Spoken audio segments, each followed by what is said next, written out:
La Mercedes noire tourna doucement dans une rue tranquille d'un quartier chic, là où se trouvait leur maison, une villa moderne à 2 étages, avec de grandes baies vitrées et une pelouse soigneusement entretenue. Alexandre Sokolov coupa le moteur, mais ne sortit pas tout de suite. Ses doigts serraient encore le volant quelques secondes, laissant des marques de tension sur le cuir coûteux. La longue journée de négociation avait laissé sa fatigue habituelle, mais ses pensées étaient ailleurs. Dans la boîte à gants reposait un petit écrin, des boucles d'oreilles en diamant qu'il avait achetées sur un coup de tête, simplement parce que ce matin-là, Sofia était particulièrement belle. Il avait voulu lui faire plaisir, comme aux premières années de leur mariage, quand de telles surprises étaient monnaie courante. Mais quand son regard glissa vers l'entrée principale, ses doigts se crispèrent involontairement. Sur le perron, éclairé par la lumière douce du lampadaire, se tenait Sofia. Et elle n'était pas seule. Marc Krylov, son meilleur ami, un homme qu'il considérait presque comme un frère, lui tenait la main. Il ne se contentait pas de la toucher, il faisait glisser ses doigts le long de son poignet, comme Alexandre le faisait lui-même dans des moments de tendresse. Ils étaient trop proches. Beaucoup trop proches. Alexandre resta figé, observant Sofia ne pas se reculer, mais au contraire, se pencher vers Marc. Leurs silhouettes se fondirent dans une étreinte qui dura trop longtemps. Bien plus que ce qu'une simple amitié permettait. Quand Marc partit enfin, Sofia le suivit du regard quelques secondes encore, se recoiffa et rentra dans la maison. Alexandre resta assis dans la voiture. L'habitacle était devenu soudainement étouffant, malgré la fenêtre ouverte. Son regard tomba sur l'écrin contenant les boucles d'oreilles. Une lumière s'alluma quelque part dans la maison. Il fallut 1 heure à Alexandre pour franchir le seuil.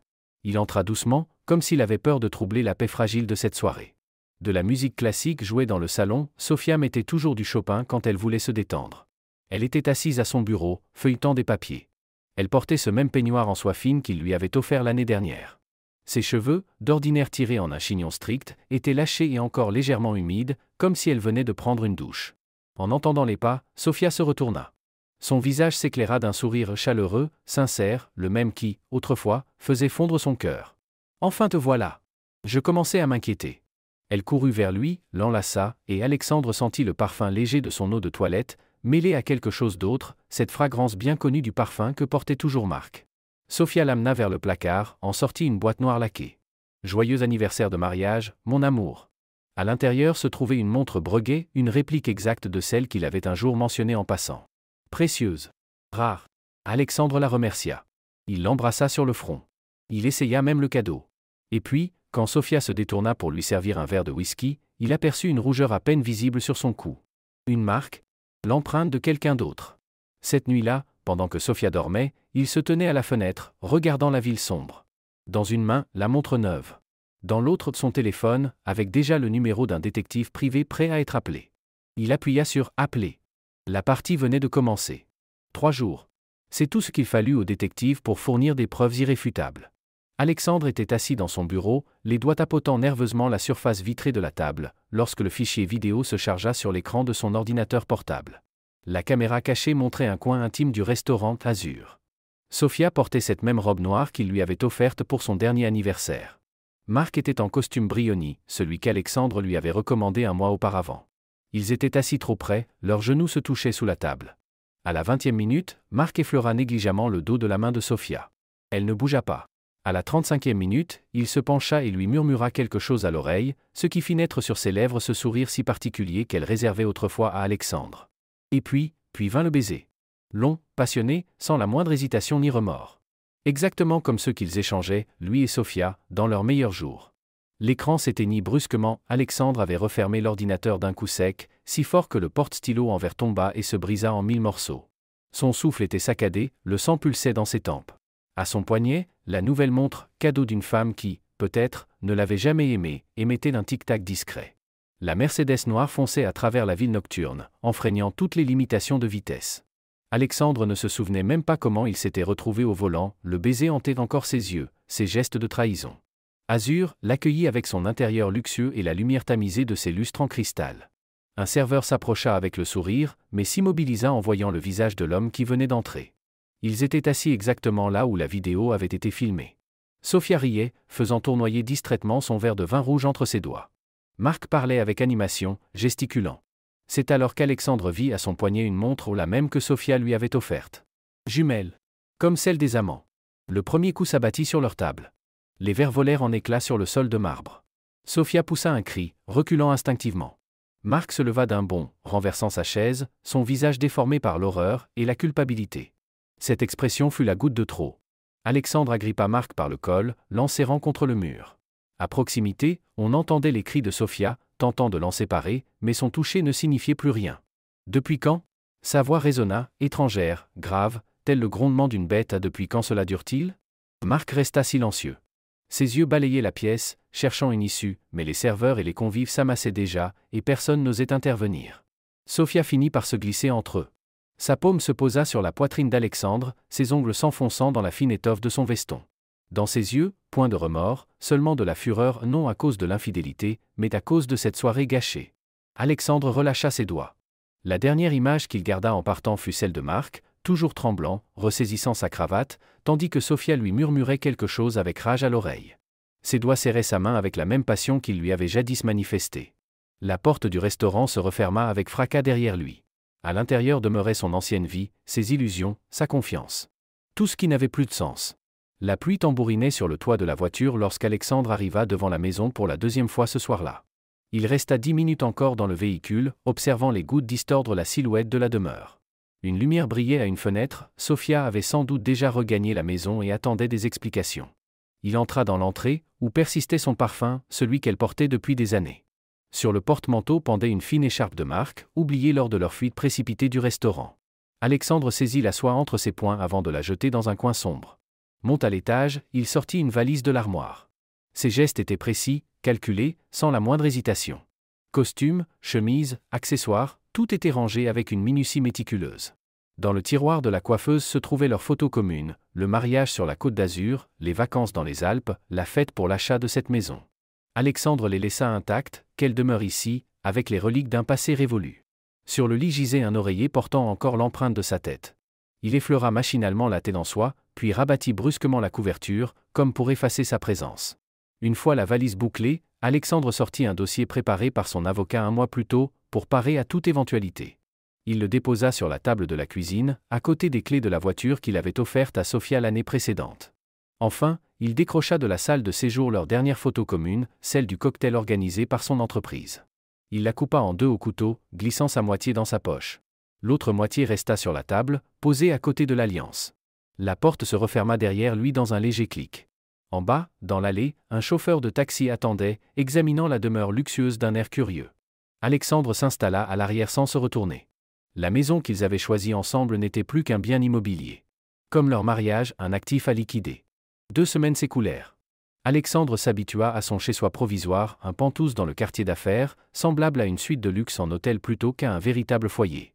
Ici, pas de traces de Sofia, seulement un décor neutre et un service sans faille. Le courrier matinal apporta une enveloppe du détective. À l'intérieur figuraient des photographies récentes. Sofia et Marc sortaient de désormais seulement son domicile. Elle portait cette même robe bleue qu'il aimait tant. Marc tenait une valise, il semblait sur le point de rester quelques jours. Alexandre posa les photos de côté et ouvrit son ordinateur portable. À l'écran défilaient les rapports financiers de l'entreprise où travaillait Sofia, cette même entreprise dont il avait commencé à acquérir les actions via des sociétés écrans une semaine auparavant. Un appel entrant interrompit ses réflexions. Le nom s'afficha. Elena Vorontsova, département juridique. Une jeune avocate ambitieuse, récemment intégrée à son entreprise. Trop perspicace pour ne pas avoir perçu l'étrangeté du comportement du patron ces 2 dernières semaines. Trop lucide pour ne pas avoir associé son soudain intérêt pour les concurrents à sa situation personnelle. Bonjour, Alexandre Sergueïevitch. Les documents relatifs à l'opération sont prêts. Me conviendrait-il de vous les apporter ? Il jeta un œil à sa montre, le cadeau de Sofia ornait toujours son poignet. Un rappel. Une impulsion. Venez dans une demi-heure. Et, Elena, apportez un café. Un double expresso. Alexandre referma l'ordinateur portable. Sur la table, près des photos, reposait le badge d'accès au bâtiment où travaillait Sofia. Un assemblée générale extraordinaire d'actionnaires devait s'y tenir demain matin. Il effleura du doigt l'épais papier de l'invitation. Plus que 24 heures et leur rôle serait irrémédiablement renversé. Depuis la fenêtre, la ville baignait dans la lumière matinale. Quelque part là-bas, Sofia devait probablement siroter un café avec Marc, préparant un nouvel avenir. Un avenir où il n'avait plus de place. Du moins, c'est ce qu'elle pensait. Alexandre entra sans se presser, ses chaussures de luxe foulant silencieusement le tapis. Il portait un costume bleu foncé parfaitement ajusté, celui que Sofia avait choisi pour lui l'année dernière. Son regard balaya la salle, s'attardant une seconde sur son ex-femme. Il n'y avait ni haine, ni triomphe dans ce regard, seulement une froide concentration. Le directeur général annonça sa démission, la voix tremblante. Ensuite, il présenta le nouvel actionnaire majoritaire. Quand Alexandre s'avança vers la tribune, Sofia inspira brusquement, ses doigts s'agrippèrent à la chemise si fort que le papier se froissa. Les premiers changements concerneront le département du développement stratégique, dit-il d'un ton neutre, sans émotion. Marc sursauta, c'était son département. Et la gestion de projet, Sofia pâlit à ces mots. Il parla de restructuration, de nouvelles normes, d'audit. Chaque mot faisait mouche. Lorsqu'Alexandre mentionna la vérification de tous les contrats des 3 dernières années, Marc leva brusquement la tête, son visage était couvert de sueur. Après la réunion, Alexandre se retira dans le bureau du directeur général, laissant derrière lui son ex-femme et son amant, cernés par des collègues qui voyaient désormais les choses sous un autre jour.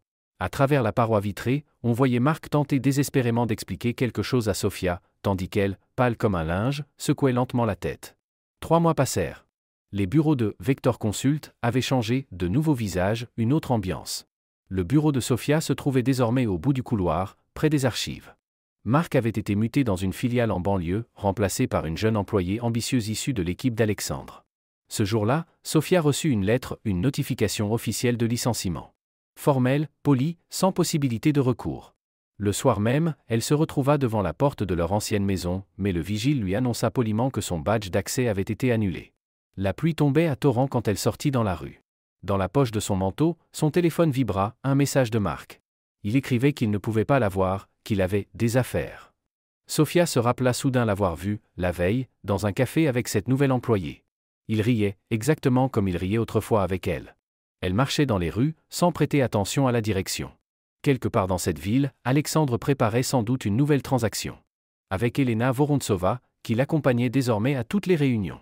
Cette même juriste dont le rire résonnait parfois depuis son bureau. À un carrefour, Sofia s'arrêta. Dans la vitrine d'un magasin, son reflet apparaissait, toujours belle, mais sans l'éclat d'autrefois. Dans sa main, elle serrait l'enveloppe contenant son indemnité de départ, généreuse, comme tout ce qu'Alexandre faisait. Une fin digne à leur histoire. Quelque part dans la ville, les cloches sonnèrent. Sofia tourna au coin de la rue et disparut dans la foule. Pendant ce temps, dans le bureau du dernier étage de Vector Consult, Alexandre retira sa montre, ce fameux cadeau, et la posa dans un tiroir. Pour toujours. Les couloirs du bureau étaient déserts ce soir-là, quand Sofia revint inopinément chercher des documents oubliés. Dans la pénombre du bureau, une enveloppe portant son nom l'attendait au centre de la table. À l'intérieur, des photos de Marc et de la jeune juriste dans un restaurant intime, les mêmes regards, les mêmes gestes qu'autrefois avec Alexandre. La dernière photo avait été prise ce matin, Marc sortait de son appartement. La main de Sofia tremblait en feuilletant les pages du rapport joint. Relevé bancaire, échange de mai, même la réservation d'un hôtel pour la semaine suivante. Tout était rédigé avec une précision implacable. À la dernière page figurait la signature de la nouvelle directrice de la sécurité, cette même Elena Vorontsova. Sofia leva brusquement les yeux, attirée par un mouvement derrière la vitre. Dans le bureau voisin, la lumière était allumée, et à travers les stores on distinguait 2 silhouettes. Alexandre était près de la fenêtre, tandis qu'Elena lui montrait des documents. Leur geste était professionnel, mais dans le léger contact de sa main, dans l'absence de retrait d'Alexandre, toute une histoire se devinait. 1 an plus tard, Alexandre reçut par la poste une coupure de journal. Une brève dans la rubrique mondaine, Marc Krylov s'était marié avec une brillante juriste d'une grande entreprise. La photo montrait un couple heureux devant la mairie, c'était bien Elena en robe blanche, et Marc, un sourire crispé aux lèvres. Ce même jour, une lettre de Sofia arriva, la première depuis tout ce temps. Courte, sans reproche. Elle écrivait qu'elle avait déménagé, trouvé un nouvel emploi dans une petite ville, et qu'elle avait enfin compris, leur mariage était mort bien avant la trahison. Dans l'enveloppe, l'alliance, celle qu'il avait laissée sur la table de la cuisine cette dernière nuit. Alexandre sortit sur le balcon de son nouveau Penthouse. En bas, la vie continuait, les gens pressés, les drames ordinaires. Il fit sauter l'anneau dans sa paume, puis serra brusquement le poing. Le métal s'enfonça dans sa peau, laissant une trace bientôt effacée. Comme tout le reste. Dans l'appartement, le téléphone sonna, Elena annonçait que les documents pour la transaction du matin étaient prêts. Sa voix était claire, professionnelle, sans la chaleur d'autrefois. Ils avaient tous deux fait leur choix. Alexandre regarda sa montre, luxueuse, neuve, achetée par lui-même le jour où il avait compris, plus aucun cadeau ne dicterait son temps. Aucun, sauf le sien. N'oubliez pas de vous abonner à notre chaîne et de liker cette vidéo pour nous soutenir.